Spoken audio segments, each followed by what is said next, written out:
Now at 9, we'll get to know a local woman who spends her holiday season helping Mrs. Claus. Plus, Antiquish Mall in Joplin is making it easy on last-minute Christmas shoppers to get their last-minute gifts. And a family will have a little more Christmas cheer this year after their preemie finally comes home for the holidays. I'm Madison Scarpino in Atlanta with that story coming up. The 4 states' most watched news starts now. This is KOAM News at 9 on Fox 14. I'm Elise Noe. A Joplin police officer is confirmed to be involved in a shooting of a 55-year-old male. Joplin police were responding to a suicidal male subject earlier this evening in the Royal Heights neighborhood near St. Louis and Vidalia. The man was rushed to an area hospital trauma response and was pronounced dead shortly after arrival. Captain William Davis confirmed to KOAM that an officer was involved in the shooting and an investigation is ongoing. A Seneca, Missouri man is dead following a motorcycle crash in Ottawa County, Oklahoma last night. Authorities say the single motorcycle crash occurred about 5 p.m. near 5 Mile Camp. 39-year-old Nicholas Patton was transported to Mercy, Joplin, where he later died. The cause of the crash is still under investigation. Meteorologist Katie Frazier joins us with a first look at weather. Well, good evening, everyone, and Merry Christmas Eve to you if you celebrate, of course. We are tracking rain across the 4 states. It will continue over the next couple of hours. I should get out of the way for Santa Claus, of course. Some snow and drizzle will be expected on your Christmas day. We'll also be looking at wind gusts and chilly weather ahead. Here's a look at downtown Joplin from our Cornell camera, and as you can see, the streets are definitely wet, which means they're slick out there. I'll have some driving tips later on in the show, but look at all this rain we're tracking in the northwest corner of our region. We do have some heavier pockets of rain moving into Burlington, moving out of Garnet right now as well. And as we move on down south, we do have some stronger storms. Doesn't look like we're seeing any thunder activity out of these storms, but still some pockets of heavier rain moving into Independence right now.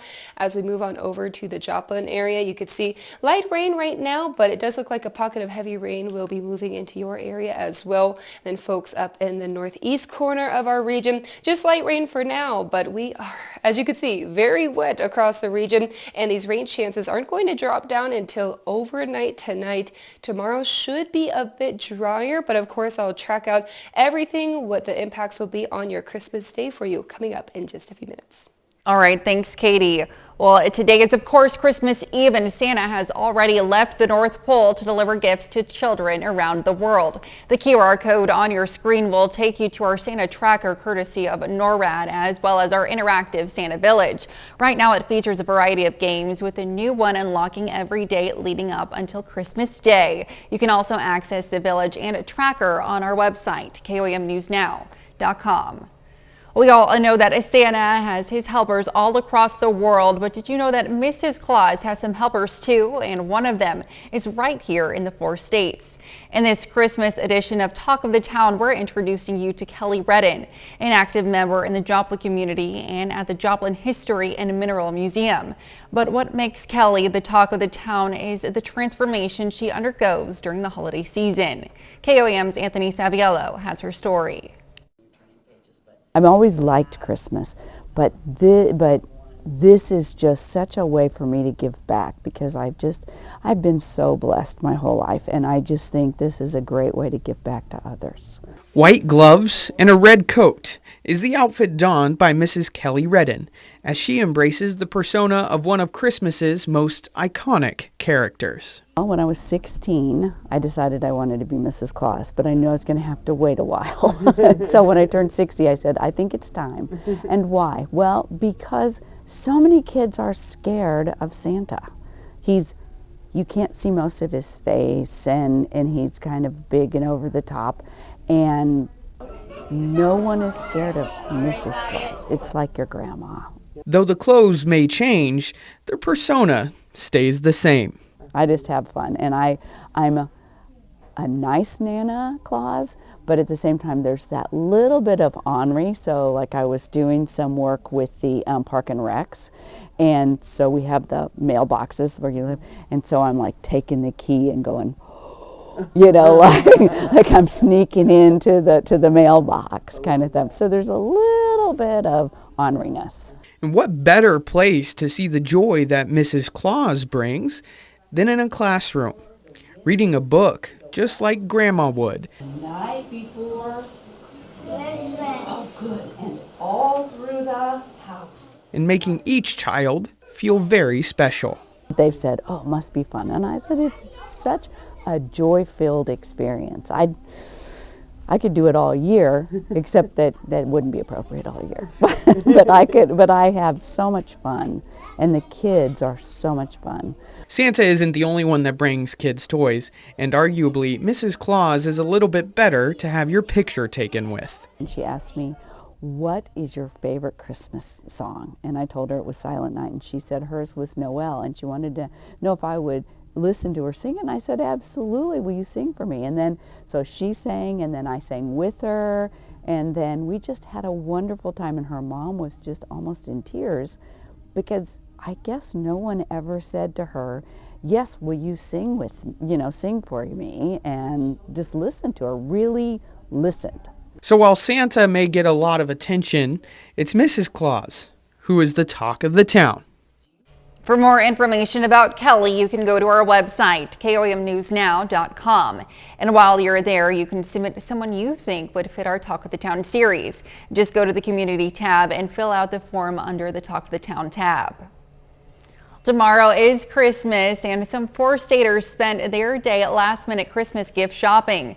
The Antiquish Mall and Beyond Me Boutique in Joplin today hosted the event. Shoppers were invited to show up this morning in their favorite Christmas pajamas. We've got everything. We have tons of candy and taffy and soda for all the kids of all ages, and they're great stocking stuffers.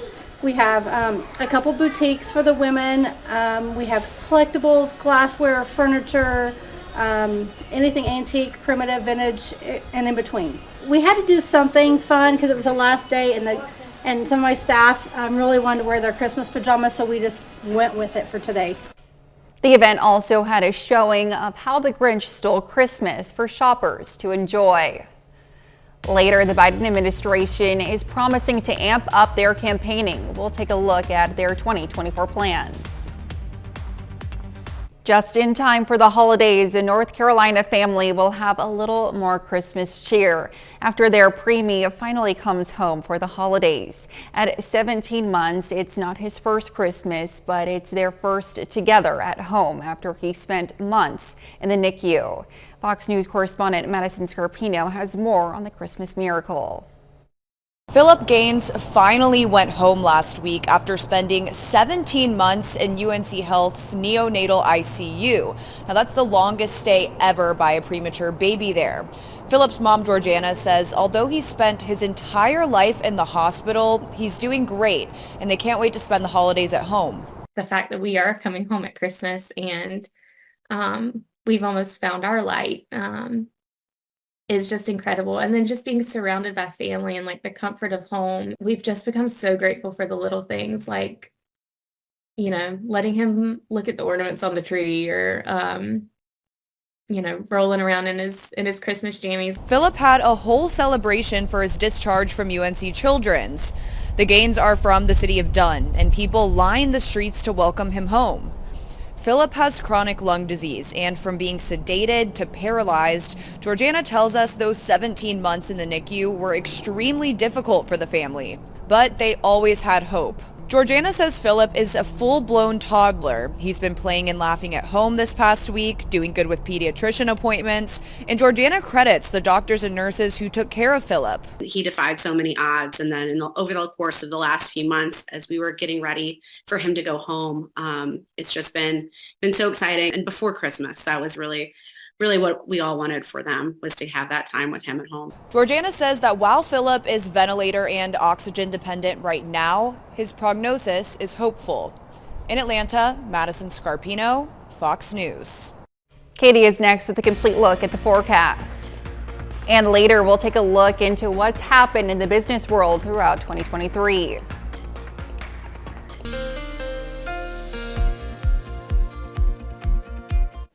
Merry Christmas to you all. I hope you are spending some time with your family and friends tonight. If you are, here is what your forecast is. Temperatures will stay in the 50s for the next several hours. They will start to drop overnight though. But as long as we have the rain, they're going to stay in the 50s, and yes, we are expecting rain over the next several hours. Here's what we're looking at as far as our radar, and we are actually starting to see clearing in the far west portions of our region. So finally getting a little bit of drier weather out there. The rest of us, though, are dealing with the rain, but we aren't the only folks seeing rain on this Christmas Eve. Look down to our south. Most folks in Arkansas, at least northern Arkansas, really getting a drench out there. Also, folks in Memphis will be getting rain in the next couple hours. So you're not alone. Fortunately, the temperatures are warm enough that it is not snow. I know some folks have been wanting snow, but here's what we are estimating of how much rain we've seen so far. Some locations around 0.3 of an inch. Some locations actually a little bit lower than what we were forecasting yesterday rather. So that's a good thing. Of course, flooding was a potential hazard that we were going to experience. It looks like we are avoiding that. Of course, good news there. Now, we are still expecting rain for the next several hours, but it is starting to clear out as we just saw on our Doppler radar. So this is 10:30 tonight. Most of us still tracking rain at that time, but then I do think after midnight we'll start to get a little bit of clearing out there. Still some spotty showers overnight tonight. So yes, Santa's still going to get a bit wet as he moves and drops off all the presents to the 4 states, but then by tomorrow morning, kids waking up bright and early, they always do on Christmas morning. You can still see rain, or at least light rain, will be impacting us. Then by 9 o'clock, looks like most of the folks will be dry, except if you live in the northeast parts of our region. By lunchtime tomorrow, it is going to be a cloudy, cool day. Temperatures going to be in the 40s for the majority of the day tomorrow. A little bit breezy at times as well, but fortunately going to be a whole lot drier, and we're actually not looking at much snow for anyone for the next couple of days. If we do, it would be folks in Kansas, but more towards central Kansas. So with us still tracking rain across the region, here's some rainy day driving tips, especially if you guys are hanging out with friends and family now. You need to drive home, of course. Now here's what you want to do. Never rush. That's always the best advice, but avoid hard braking and really give yourself enough space in between you and the car in front of you. Also, never use cruise control on a rainy day like we've had today. For the next couple of hours, temperatures will stay in the 50s. So by Santa Claus, as he is dropping off all the presents, it'll still be a bit showery, also drizzly by tomorrow morning. But as you can see, big temperature drop from even 2 a.m. in the morning to 7 a.m., about 20 degrees. So it is going to be a cool day tomorrow. And here's what you could expect. Temperatures only topping out in the 40s across the 4 states. Those gusts up to 25 miles per hour will be possible throughout the day tomorrow. Drizzly in the morning, should be clearing out by lunchtime tomorrow, which will be a good thing. Now, your next several days looks like this, with 30% chance of rain for your Monday. Actually, sticking around, your rain chances will be through Tuesday, even through Wednesday and Thursday, although it will definitely be a lot drier than what it was today. Temperatures going to be below average every single day of this upcoming week. As you can see, some days even in the 30s, others in the 40s. So make sure you have your winter weather gear ready to go. Coming up, why many Americans are buying now and paying later. Consumers are expected to rely on a purchase option this Christmas. Buy now, pay later. Plans are helping some Americans buy their gifts. Experts say high interest rates, expensive food prices, and the restart of student loan repayments are making short-term installment loan payments attractive. Adobe Analytics data shows 1 in 5 U.S. shoppers are estimated to use the plan to buy their holiday gifts. The fight to tame inflation, with all eyes on the Fed and the rise of AI. Fox's Maria Bartiromo takes a look back at the year in business. As the lights go down on 2023, investors have reason to celebrate. Investors racked up double-digit gains in 2023 as bets on lower interest rates in 24 dominated end-of-year trading. It's almost like a spell that the Fed's going to start cutting rates real fast. The biggest worry of the year for investors was higher interest rates cutting into economic growth as the Federal Reserve raised rates 11 times in its effort to tame 40-year high inflation. The economy is still going, but slowly, and they decide to cut because they are close to the 2% and they want to avoid a recession. And despite broad expectations that the economy would take a hit from all of the rate increases, the third quarter of the year saw growth of about 5%. And a soft landing in the new year became the consensus on Wall Street. Inflation is slowing down. We have seen, compared to 12 months ago, transportation rates, labor rates slowing down. So we are definitely seeing a much more stable environment. Now expectations turn to 2024 for a potential economic slowdown and rate cuts to follow, sending investors searching for growth. I think that the Fed, much to the disappointment of the speculators, who are banking on an early reduction in the funds rate, I think the Fed is going to reassert its determination to see the rate of inflation as measured fall to the order of 2% rather than, say, 3 or 3.5%. In 2023, investors found plenty of growth in tech companies providing artificial intelligence support. NVIDIA, which makes AI chips, up nearly 230% in 2023. Microsoft, which has a stake in OpenAI, up 55% for the year. The debate on AI, a major headline as experts question whether machines will take work and influence from humanity. All of this as politics and infighting reigned in Washington, headed into a new presidential election next year. Republicans ousted Speaker of the House Kevin McCarthy. Republicans and Democrats sparred over the wide-open border throughout the year. And at year-end, the Colorado Supreme Court said it was removing President Trump from the ballot ahead of election 2024, sending the issue to the Supreme Court. Maria Bartiromo, Fox Business, New York. Santa's elves visited some Springfield kids who are spending the holidays in the hospital. Up next. Santa and his elves haven't forgotten about children who are spending the holidays in local hospitals. Chris Bryant shows us how patients are helping to make sure Christmas is special for them. This week, a parade of lights took place at Mercy to deliver toys and gifts from infants to teens to make sure they have a happy holiday season. When you're a child and you have other traditions and other fun things that you want to do, and it's just really hard when you're here not feeling well and when you're just not in your own environment. Santa received help from several people and agencies, including Convoy of Hope, America's Car Mart, and the UTV Parade of Lights. Trying to bring a little bit more normalcy to their life when they are otherwise have no normalcy here in the hospital environment. Just 2.5 miles south on National, the staff at Cox South say donations for Santa go a long way. So a lot of our families may not be able to leave the healthcare facility to go and shop. And so if we didn't have community donations, they may not be able to get for their pediatric patient or even for brothers and sisters at home. For our local hospitals, being able to provide a happy moment for those receiving care helps not only the patients, but their caregivers as well. Our nurses that work overnight, they actually help set up the rooms for Christmas morning. And so it's one of the favorite nights to work, even though it's hard to be away from family and hard to be away from friends. Mercy staff says it's about making sure the patients feel right at home, whether it's at Christmas or throughout the year.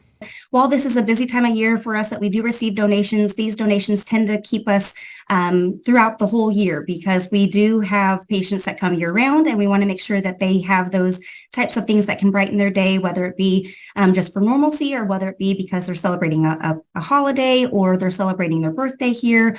To be a special elf for Santa, you'll need to contact Cox South and Mercy Hospital for details. And so for people that have maybe never had a hospitalized child or never had a grandchild that was critically ill, they don't maybe realize how important that little gift is for that child that just woke up from being sedated or just had their surgical procedure complete. 30 more minutes of news, weather, and sports coming your way. Coming up, how the first year of recreational marijuana sales in Missouri is affecting the state's economy. As 2023 comes to a close, numbers are coming in for the first year of recreational marijuana sales in Missouri and the effect it's having on the state's economy. Joe Hickman has the breakdown.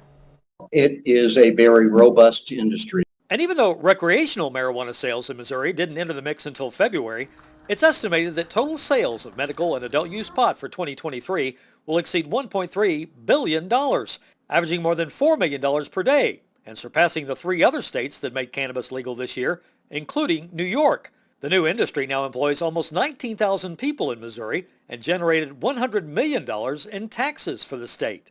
The other thing we're seeing is the closer that your retail outlets are to adjoining states that do not have an adult use program or any program at all. Arkansas, Oklahoma, Kansas, that's the real big growth. So we have people coming across to Missouri from all directions. I'm ready to buy some weed and not go to jail. What we think is even more important is the fact that nearly 20,000 people have not been arrested this year. In addition to stopping those arrests, we've had more than 100,000 marijuana cases expunged from government records. The industry is still dealing with growing pains, including a massive recall that pulled more than 60,000 products off the shelves because regulators allege the THC concentrate was illegally imported from out of state. We have in each one of our dispensaries a quarantined area where there's product that's still under quarantine and recall, so we cannot sell it. So it's been a pretty significant problem. There's also a controversy about the legality of double dipping, as in city and county governments in the same area,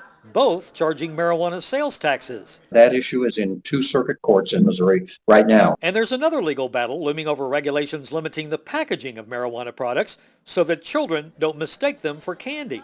I believe it will be challenged, and it may be challenged in the legislature rather than in the courts. This new industry may have more growing pains ahead, such as the 212 dispensaries around the state being the target of break-ins, like this one in suburban St. Louis. But this will go down as the first Christmas where people may forsake their traditional shopping destinations to instead buy gifts at, well, you know. People can legally give away up to 3 ounces at a time to other adults, so it is a new day.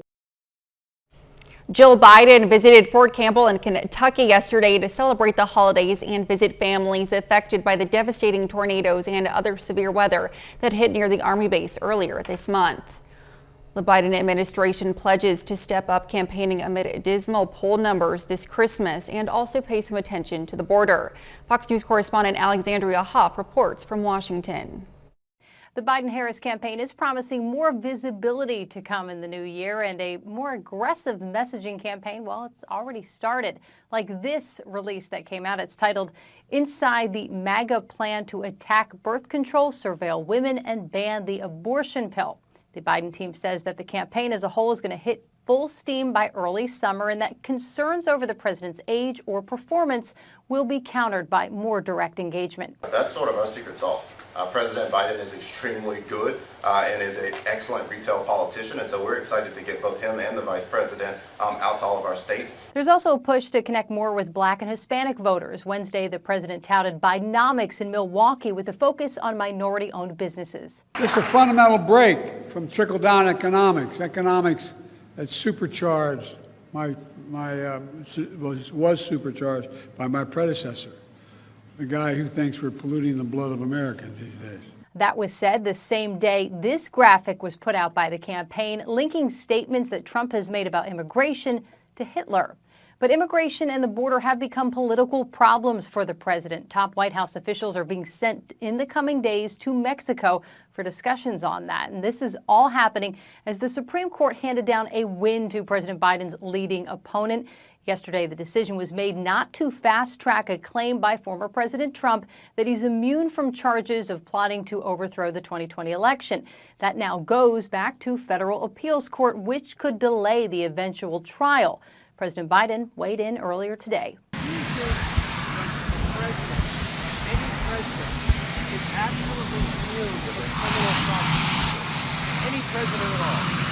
I can't think of one. The first family is spending the weekend and Christmas Day at Camp David. In Washington, Alexandria Hoff, Fox News. Still ahead, could this social media platform be X'd out? Europe will test its new social media policing powers against Elon Musk's X platform. I'm Evan Brown in Miami. I'll have that story straight ahead.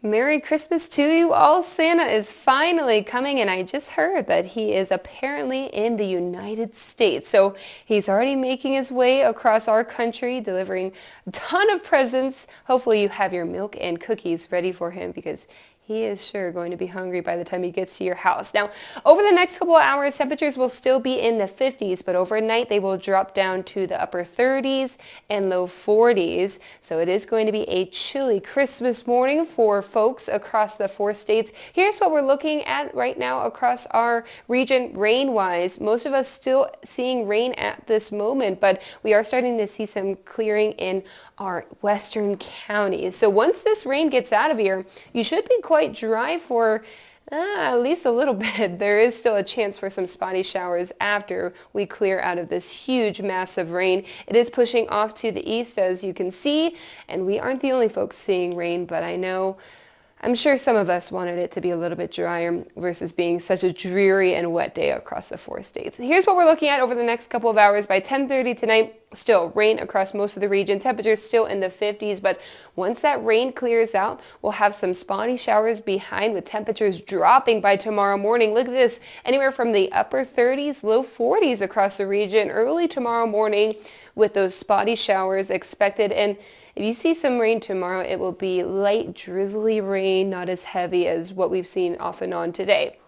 By 9 o'clock, still folks up to the north seeing some rain showers, and we are seeing the blue, which means we could see some snow, although I'm not too confident that we'll see any snow across the 4 states, at least our neck of the woods. By lunchtime tomorrow, we should still be cloudy, cool winds out of the northwest, certainly going to have a chill in the air tomorrow, but at least it will be drier than what we've been experiencing all day today. Then by 3 o'clock tomorrow afternoon, temperatures not warming up by much, still in the low 40s with those brisk winds out of the northwest. Let's talk about what we are expecting as far as additional rainfall totals. Some locations already have seen about 3/10 of an inch. We could still add another 4/10 of an inch in some locations. Neosho almost 7/10 of an inch. So yeah, some locations could definitely see up to about an inch once everything is all said and done. It has been a very rainy day. Yeah, I know we're hoping for drier conditions, but if you're at your family and friend's house right now, you're going to have to drive home here soon. Do not rush on the roads, and please avoid doing any hard braking. That will only contribute to potential mess up on the road. Make sure you have enough space between your car and the car in front of you in case you do have to do any braking, and definitely don't use your cruise control either. Over the next couple hours, temperatures will stay in the 50s, but they will drop after Santa Claus comes through. Maybe he will bring those cooler temperatures in. Drizzles expected tomorrow morning, and temperatures not increasing by much tomorrow, should be in the upper 30s, low 40s throughout the day on your Christmas day. Here's what we're looking at as far as the week ahead. We'll keep the rain chances and actually through Thursday, although they will be a lot lower by Thursday. Will be breezy and drizzly tomorrow throughout the day. Rain chances sticking around, and a cool week with temperatures below average is in store. So stay warm out there, folks, and Merry Christmas. Coming up in sports, we take a look back at our pigskin preview predictions from this past football season.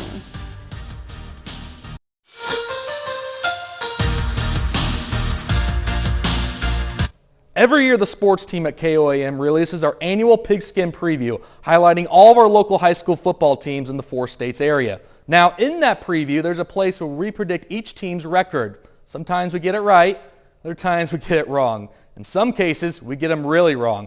So for this Christmas Eve, we present you the segment, Knew It or Blew It. Let's begin.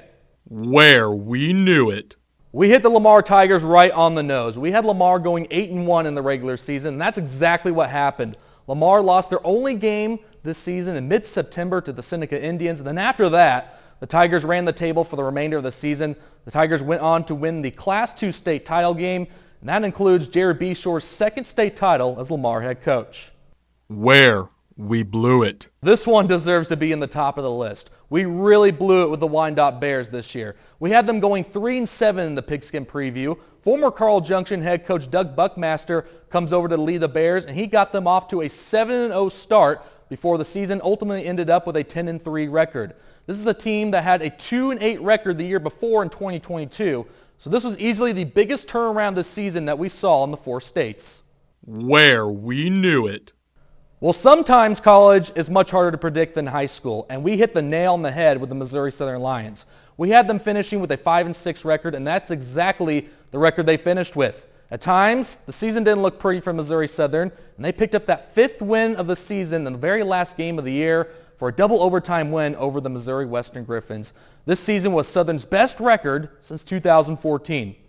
Where we blew it. We blew it with the Parsons Vikings. We knew they would be good, but we didn't expect them to be that good. Clearly, this was a team that we really overlooked. We had the Parsons going 5-3 in the Pigskin preview, and they proved us ultimately wrong when they went 7-1 in the regular season. A lot of that had to do with the Vikings running back Jamarian Washington, who had over 1,500 rushing yards on the ground this past season. Where we knew it. Well, we knew Pitt State was probably going to win the MIAA, and well, they did just that. We had them going 11-0, but the Gorillas went 10-1 in the regular season, so we'd count that as close enough. Pitt State's only loss came from that one-point game against Missouri Western, so in a lot of ways, Pitt State should have gone undefeated in the regular season, but after a second consecutive season with a second-round playoff loss, head coach Brian Wright left the program to take the head coaching job at Northern Arizona. Pitt State opted to replace Wright with former defensive coordinator Tom Anthony as new head coach. Where we blew it. Last but not least, we blew it with the Seneca Indians again. Second year in a row that this team has made this segment. We had Seneca going 7-2 in our Pigskin preview, and they were one of the very few teams in our area to go undefeated in the regular season. Seneca advanced all the way to the Class 3 state title game and finished as runner-ups for the first time since 2013. So there you have it. Knew it or blew it. And of course, we had several other options to choose from, but these were a handful of teams that stood out to me. So we'll try to be better at our Pigskin predictions next fall, and well, we hope you enjoyed this segment. We'll be right back after this. Elon Musk's social media platform X once again finds itself in hot water over what it's allowed its users to post about the war in Israel. Fox's Eben Brown has more in this edition of Fox on Tech. The European Union has had strict new regulations on social media in place for longer than a year, but they haven't invoked them until now. Regulators announced this week that X, formerly known as Twitter, is the first tech company to face an investigation under the Digital Services Act, which went into effect in November of 2022. It was aimed at cleaning up social media by protecting people from toxic content. And this investigation will center on whether X is doing enough to stop the spread of posts the EU considers illegal. The Commission will continue monitoring X's compliance with all obligations under the DSA, and it has suspicions of other infringements. It will then take necessary steps. A big driver of this new investigation is X's content policy following the Hamas attacks on Israel. Social media companies were flooded with fake images and misleading information, and regulators say X might not have done enough to stop it. The platform says it relies on users to flag false information as part of its community notes feature, essentially crowdsourcing fact-checking instead of relying on paid moderators. Elon Musk responds by claiming other platforms are much worse than X, and he challenged regulators to provide a list of violations. The response from EU's Markets Commissioner, quote, "You are well aware of your users and authorities' reports on fake content and glorification of violence. Up to you to demonstrate that you walk the talk." The investigation will also look at how X handles sensitive user data and who has access to it. In Miami, Eben Brown, Fox News. Up next, a police officer in Chicago goes above and beyond for a young woman. Our KOAM Santa tracker, courtesy of NORAD, as well as our interactive Santa Village, is still live on our website, KOAMnewsnow.com. You can also check it out by scanning the QR code at the top of your screen. It features a variety of Christmas games and activities, and of course tracking Santa during his longest night of the year. A Christmas blessing in Chicago. A police officer helps to deliver a young woman's baby after she went into labor in a car. Fox's Anthony Ponce reports. We do see a lot of bad things in our job every day, that just comes with our job. but every now and then you have a really good day that you carry on for like the rest of your days as a cop. Thursday was one such day for 17th District Police Officers Antonio Pelayo, Josie Christopher, and Sergeant Edward Sullins. Shortly after 8 a.m., they were called to the 3400 block of North Kilbourne, where a man had been shot and was bleeding heavily from his left thigh. Pelayo and Sullins placed a tourniquet, stopping him from bleeding out. We both actually went hands-on and we placed it on his left thigh, and I'm just glad everything worked out. Little did they know the drama of this particular response was just beginning. We were kind of cleaning up the scene and everything, and then I was walking down the street and there was a woman waving her hands saying that there's a woman in labor in a vehicle. Steps away, a car was parked, blocking a nearby alley, and in the back seat, a young mother in labor. The baby didn't want to wait to get to the hospital to make her grand entrance. She was very scared. I was very scared. I had never done anything like this before. It was just at the right place at the right time. Mom and baby were safely transported to Endeavor Health Swedish Hospital, healthy and happy. So after going from the shooting to the baby incident, it was pretty amazing. It's Christmas, right? Yeah, exactly. You know, it was a hell of a day by the 17th District officers. We were able to save a life, and literally 4 doors down, we had Officer Christopher that was able to bring one into the world. With baby, mom, and dad all doing great, some more good news. The shooting victim from that initial call is also expected to make a full recovery. That's our time for tonight. Thanks for joining us. We'll leave you with video of Santa taking a dive with some sharks earlier today before he took off tonight. We'll see you back here next time. Thanks for making us part of your night, and have a very Merry Christmas.